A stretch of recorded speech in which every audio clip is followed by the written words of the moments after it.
সবাই কেমন আছো? আশা করি ভালো আছো। আমিও খুব ভালো আছি।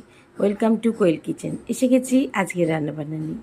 চলো দেখি কি আছে। রোজের মতন ধোঁয়া ওঠা ভাত আছে, এটা মূলো ভাতে।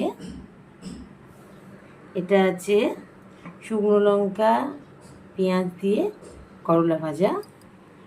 এটা আছে মুসুর ডাল ভাতে পেঁয়াজ লঙ্কা তেল করে। এইটা আছে চিতল মাছের পেটির কালিয়া পেঁয়াজ আদা রসুন দিয়ে। খুবই দুর্লভ মাছ, পাওয়া যায় না, আমি পেয়েছি। সেই পেটি দিয়ে কষা কষা চিতল মাছের কালিয়া। আর এইটা আছে কিছুটা চিতল মাছ থেকে কাই বার করে, মানে চাক বার করে, কি বলো তো বন্ধুরা, চিতল মাছের মুইঠা। আজকে